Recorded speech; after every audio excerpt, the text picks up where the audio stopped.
Bonjour à tous et bienvenue pour ce nouvel épisode de Live from the Magic à Disneyland Paris. Bonjour Chloé. Et bonjour Mathias. Et oui, aujourd'hui c'est le 6e épisode de notre web série et c'est un épisode tout particulier puisque nous sommes à quelques jours du lancement de la saison de Noël. Et alors moi je sais pas pour toi Chloé, mais Noël c'est une saison que j'adore à Disneyland Paris. Qu'est-ce que toi tu préfères tout particulièrement? Eh ben sans surprise, moi ce que je préfère à Noël c'est manger. Ça j'en étais sûr. Moi ce qui m'attire cette année particulièrement c'est la nouvelle parade Mickey et sa parade étincelante de Noël. Alors justement on a un programme qui va toucher à ces deux sujets Chloé. Et oui, parce qu'on a eu la chance au mois d'août de pouvoir assister aux premières répétitions de la parade et de pouvoir interroger notamment Olivier Dussautoir qui a participé à la création de cette toute nouvelle parade. Alors ça sera le premier reportage et dans la seconde partie, on va aller en coulisses dans notre pâtisserie centrale, les Délices de Mini, pour découvrir les personnes qui créent les nouveaux produits, les nouvelles pâtisseries de Noël qui nous font tous bien sûr saliver. Et on va vous montrer quelques recettes. On y va? C'est parti? Eh bien, bon visionnage pour ce nouvel épisode. A tout de suite.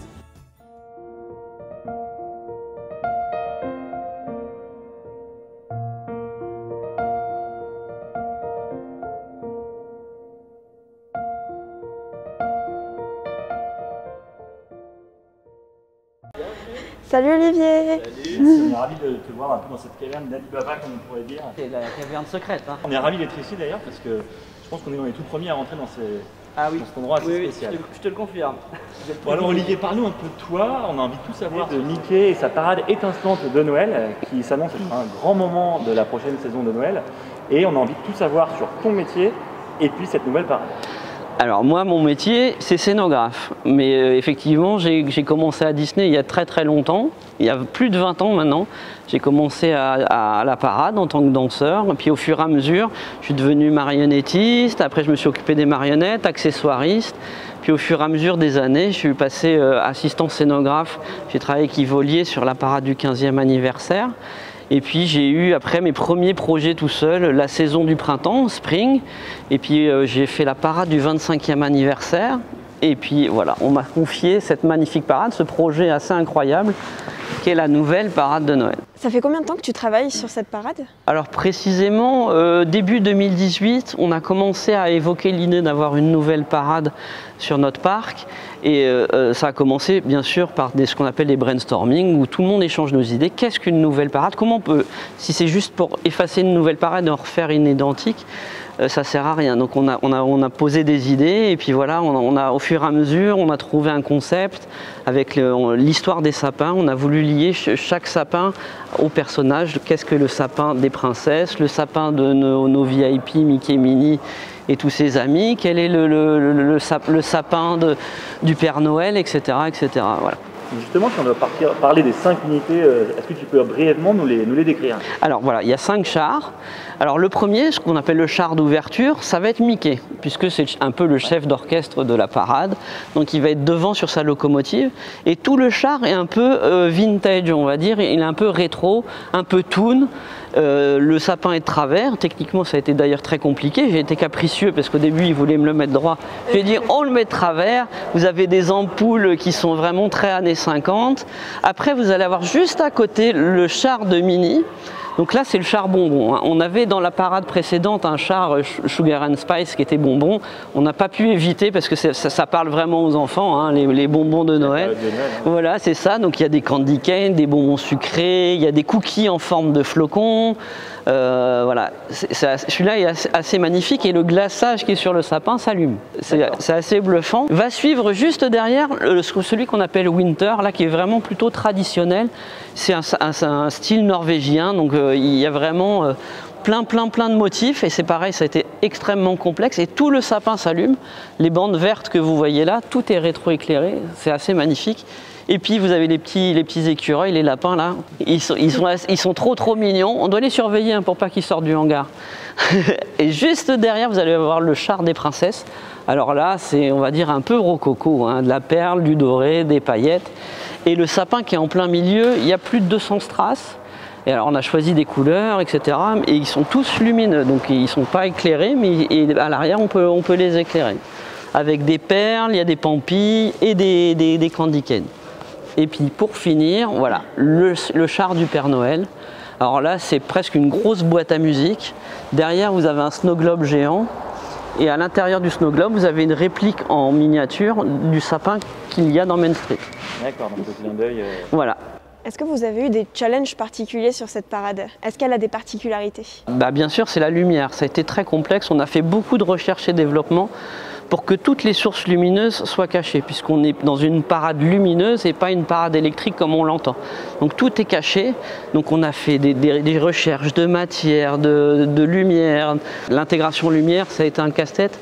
Et je crois qu'on s'en sort bien. Donc la parade sera amenée à sortir de jour comme de nuit. Exactement. C'était le défi, c'était d'avoir une parade pour les deux. Mais les chars peuvent sortir complètement éteints sans aucun problème. Ouais. Et on a des lumières de ce qu'on appelle d'architecture pour remettre en valeur les volumes. Mais par contre, elle peut sortir entièrement dans le noir complet. Et on a une parade lumineuse assez bluffante avec des programmations de fou. Comment vous travaillez en collaboration avec les autres corps de métier, par exemple la musique, les danseurs, les metteurs en scène, comment ça se passe? Alors une parade, il faut savoir que c'est un peu différent d'un spectacle où on a le show directeur et parfois la musique peut leader un spectacle. Par exemple, les rythmes de la Terre sur le Roi Lion, la musique fait partie, c'est celle qui emmène tout le spectacle. Là, pour une concept d'une parade, c'est plutôt les premiers dessins, les premiers croquis qui vont inspirer les costumiers, les accessoiristes et la musique, bien sûr, c'est très traditionnel, la musique de Noël. Donc les chefs d'orchestre s'inspirent des dessins et amènent la musique qui vient avec les chars. Je crois qu'il y aura des showstops aussi sur la parade. Du coup, comment vous avez réussi à intégrer les showstops par rapport aux chars? Là, c'était un casse-tête aussi parce que pour qu'on ait des showstops, des arrêts sur le parc, ce qui ne se fait pas habituellement, on veut que nos personnages puissent descendre du char. Donc on a dû intégrer des escaliers partout sur les chars. Alors techniquement, c'était très compliqué et de ne pas vouloir faire identique pour chaque char. Donc, par exemple, pour les princesses, on a fait des essais avec nos princesses pour voir la taille de leur robe et on leur a fait essayer l'escalier pour ne pas abîmer leur robe et que ce soit très joli pour descendre. Donc, pour chaque char, il y a un escalier pour descendre. Ça a été très très complexe à intégrer. Exactement.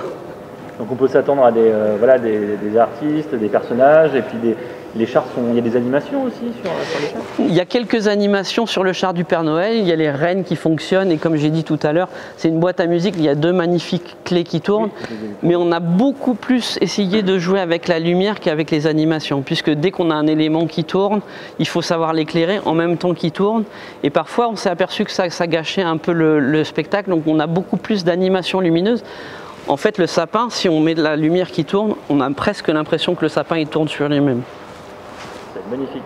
Du coup, est-ce qu'on peut voir tout ça ou pas? Ça tombe bien puisque ce soir, on va faire une sortie technique pour faire des essais de roulage, les espacements entre les chars, si tout le monde peut bien communiquer ensemble, et aussi prendre un peu de recul et voir ce que ça donne de loin et pour pouvoir offrir le meilleur spectacle qui soit, et avec les différentes versions de jour, en fin de journée et de nuit. Donc là, je pense, ça fait partie des premiers réglages grandeur nature dans le parc, mais aussi on est à quelques mois seulement du lancement. Ça te fait quelque chose mais je suis super excité parce que effectivement depuis le 2018 je travaille dessus. Là tout à l'heure j'étais encore en train de gratter un petit bout de peinture, j'ai vu des détails, etc. J'ai tellement envie de partager ce qu'on a créé, puisqu'il n'y a pas que moi derrière, il y a beaucoup de monde, des techniciens, des ingénieurs, des peintres, des électriciens, etc. Et on a tous envie d'ouvrir ce grand coffre-fort et pouvoir l'offrir aux gens sur le parc. Écoute, on a hâte. Avec Chloé, on te retrouve dans quelques minutes. Je crois que les chars vont pas tarder à sortir et puis on va suivre tout ça en images. Super. Merci, à tout de suite. Julien, c'est toi qu'on voulait voir. Tout à fait. Écoute, Bonsoir. On est à quelques minutes maintenant de la première sortie de la parade pour réglage technique. Tout à fait. Donc on voulait voir avec toi justement comment ça se passait. Tu as un métier assez particulier à Disneyland Paris puisque tu es formateur technique parade. Voilà, je voulais te laisser le dire. Et notamment, tu formes les guides des chars qui permettent un peu aux chars de circuler dans le parc avec toute la logistique que ça implique. Donc on voulait en savoir un peu plus justement sur ce métier. Et peut-être tu peux commencer par te présenter et nous expliquer un peu ton parcours à Disneyland Paris. Tout à fait. Donc déjà, j'ai commencé à 10 ans en tant qu'accompagnateur personnage. Donc j'ai vu plein de personnages. Ensuite, je suis passé guide de parade. Donc j'ai fait plein de parades. J'ai commencé sur la parade des rêves Disney, ensuite sur la magie Disney en parade et la Disney Stars on Parade. Et aussi pour les saisons, donc Halloween et Noël. Et bientôt tout à fait, oui. C'est quoi le métier aujourd'hui de guide de char? Comment tu décrirais ça pour tous ceux qui nous regardent aujourd'hui? Alors un guide de char, en fait, il aura pour but de faire que le char soit toujours en bonne position pendant toute la parade et de s'assurer de la sécurité des personnages, de nos visiteurs et aussi des artistes sur le sol. Et pour une parade comme celle-ci, combien de guides sont nécessaires? Alors je dirais environ 9 guides, mais tout dépend en fait de la parade. Ça peut être moins ou plus, tout dépend du nombre de chars et si on a des grosses unités d'artistes. Est-ce que maintenant tu peux nous donner un peu le déroulé type d'une sortie de char pendant une parade et les enjeux? Tout à fait. Alors en fait d'abord on commence par un briefing, donc tous les guides se réunissent avec le paradin. Donc là on va avoir un char qui va nous être attribué. Et ensuite, on nous donne toutes les informations, vraiment plein de petits détails. Et ensuite, on sort nos chars, on les prépare, on attend le début de la parade et c'est parti. Et est-ce qu'il y a une différence pour vous entre une parade avec et sans showstop? Tout à fait. En fait, s'il n'y a pas de showstop, on va dire que ça va être un peu plus simple. Avec un showstop, on va devoir s'arrêter à un endroit particulier et à un moment particulier. Donc là, on est à l'écoute de notre paradin. Donc c'est celui qui va nous donner les directives et nos ordres. Donc à nous dire, là, dans tant de temps on s'arrête et à tel endroit on s'arrête. D'accord, donc vous êtes tous reliés par... Bien sûr, on a des radios et on sait qu'à tel moment et à tel endroit on doit s'arrêter. D'accord. C'est quoi pour toi les qualités requises pour ce métier? Eh bien, je dirais la rigueur, je dirais être attentif et la ponctualité parce que la parade, elle sort à l'heure, elle sort pas 10 minutes après. Évidemment. Et ce soir, sur quoi on va avoir la chance de pouvoir t'accompagner? Eh bien, on va sortir la parade de Mickey et sa parade étincelante de Noël. Et donc, vous allez pouvoir admirer les chars en pleine nuit sur le hub, ça va être magnifique. Bah, écoute, on a hâte de te voir en action, on va te laisser te préparer parce que c'est dans quelques minutes et puis on se rejoint tout à l'heure. Ça marche. Merci, bon courage. Merci, à tout de suite. Alors nous allons suivre maintenant Julien qui se prépare à guider les chars de la nouvelle parade pour la soirée des premiers tests dans le parc Disneyland et on se donnera Rendez-vous pendant la saison de Noël où ce sera à votre tour de pouvoir découvrir la Mickey et sa parade étincelante de Noël.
Donc là je suis avec mon char et là on va se préparer pour se positionner un petit peu plus loin par là-bas. Que là on est en train de voir en fait comment va se passer le futur showstop. Donc là on est en train de voir quel char va être à quel endroit. Et donc c'est pour ça, ça se fait petit à petit.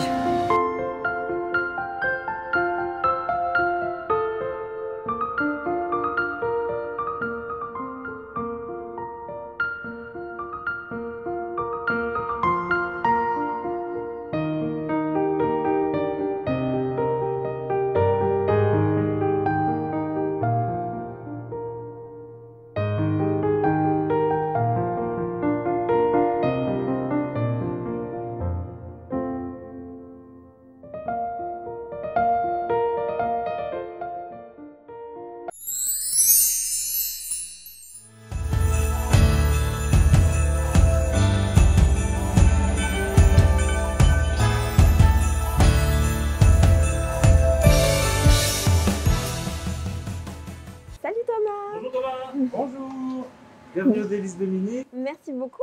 Alors, Merci beaucoup de nous accueillir ici avec aujourd'hui. plaisir. Est-ce que tu peux un peu nous expliquer où on se trouve aujourd'hui, puis nous parler un peu de ce que tu fais ici quotidiennement? Oui, bien sûr. Alors, vous êtes aux Délices de Mini, donc la pâtisserie centrale de Disneyland Paris. On travaille essentiellement avec les restaurants du premier parc et aussi des studios pour les kiosques et Bistro Chirini par exemple. Donc c'est ici que sont faites toutes les pâtisseries, c'est ça? Une grande partie des pâtisseries du resort, notamment pour les buffets, à savoir Agrabah et Plaza Garden, et bien d'autres. On est une bonne trentaine en comptant un plongeur le week-end, un livreur parce qu'on est une pâtisserie centrale, donc on a un système de livraison pour dispatcher les desserts, un économe, un magasinier, et ensuite les pâtissiers à différents niveaux, commis, demi, chef de partie, sous-chef et Benoît, le chef que vous allez sûrement rencontrer tout à l'heure. Et du coup, à quoi ressemble en fait une journée typique ici que tu peux passer au Délices de Mini? Alors pour ma part, une journée type, alors soit je suis du matin, je commence à 6 h, donc j'ouvre la boutique. Je suis le premier arrivé, je mets tout en route, j'accueille mes premiers castes à 6h10, 6h15. Ça, c'est l'équipe du matin. Donc eux, ils sont essentiellement là pour faire des finitions, c'est-à-dire des desserts qui ont besoin d'être décorés, d'être peaufinés pour être livrés 1 à 2 heures plus tard maximum. Et ensuite, à partir de 8h, 9h, il y a le reste de l'équipe qui arrive. Et là, on attaque vraiment la production journalière parce qu'en fait, on travaille en J-1. Donc, ce qu'on produit aujourd'hui, ça sera pour demain, pour les services du lendemain. Sauf ce que je vous expliquais, entre 6h et 8h, où là, c'est de la déco. Et combien vous sortez de pâtisserie en une journée en moyenne? En moyenne, actuellement, on est sur du 4 à 8 000 pièces en part, je parle vraiment en part personne, 4 à 8 000 pièces jour en ce moment. Dans quelques jours, il y a la saison de Noël qui va commencer. Ouais. Qu'est-ce que vous avez préparé ici au Délices de Mini pour la saison de Noël? Alors, nous, on est sur 2 sucettes guimauve en forme de tête de Mickey, enrobées de chocolat. Une à la vanille enrobée de chocolat blanc et une à la fraise enrobée de chocolat blanc coloré en rouge. On a un pain d'épices en forme de sapin avec un imprimé Noël dessus. Et on a une tarte Rodolphe au praliné caramel. Comment ça se passe la conception? Ils sont inventés où avant d'arriver ici? Produit Intégration Food qui nous donne les dates des saisons, qui nous donne un peu le nombre de desserts et sur quel resto ils veulent qu'on travaille. Et nous, après, c'est l'avantage qu'on a. On a quand même relativement carte blanche pour proposer nos créations. On fait participer énormément les équipes. Donc après, c'est vraiment, on fait des tests entre nous. Alors des fois, il y a des choses qui ne marchent pas, bien entendu. Et dès qu'on est content du résultat de certains desserts, on les présente ensuite donc à notre direction, qui valide ou non.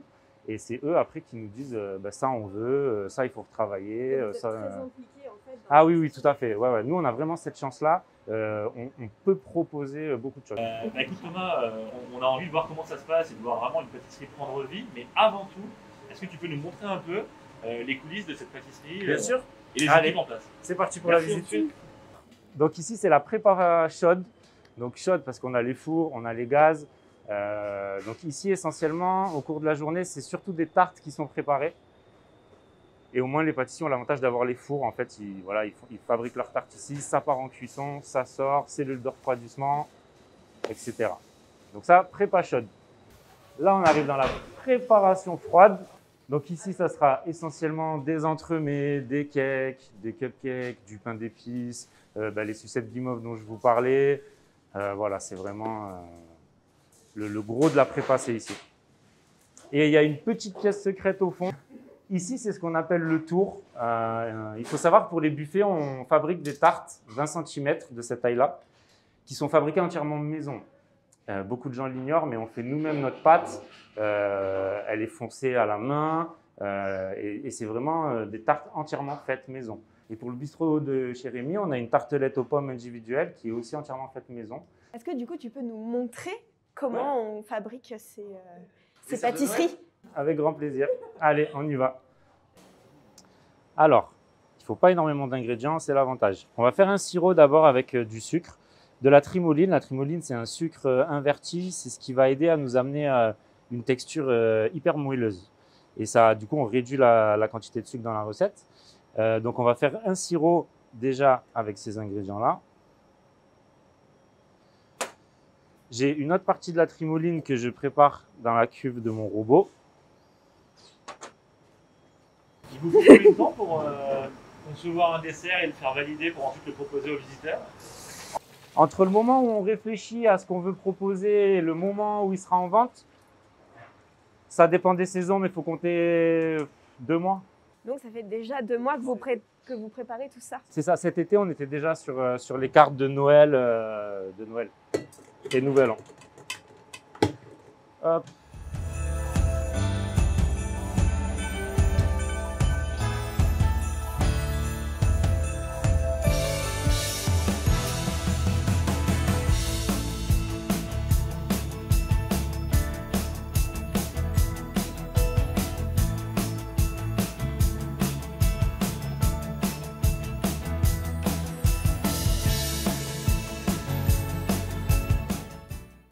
Donc ça, c'est la première étape de la guimauve. Ensuite, il faut la laisser cristalliser. Donc en fait, tout simplement qu'elle durcisse pour l'enrober de chocolat.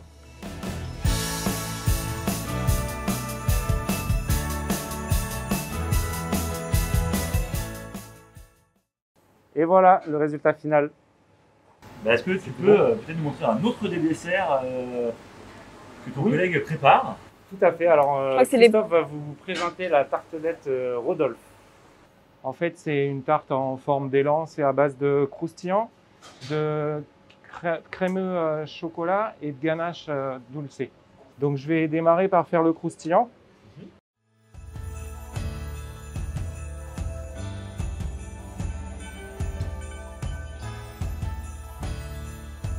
Après, une fois par-dessus, ça, il y a un crémeux.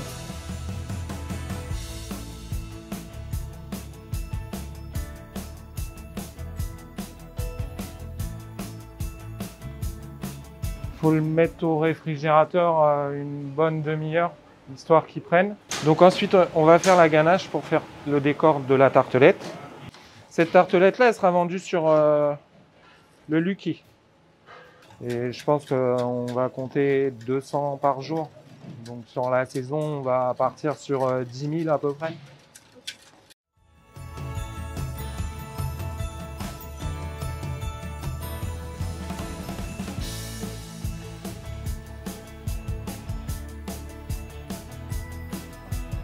Et pour finir, je l'adresse sur une assiette et ça donne ça.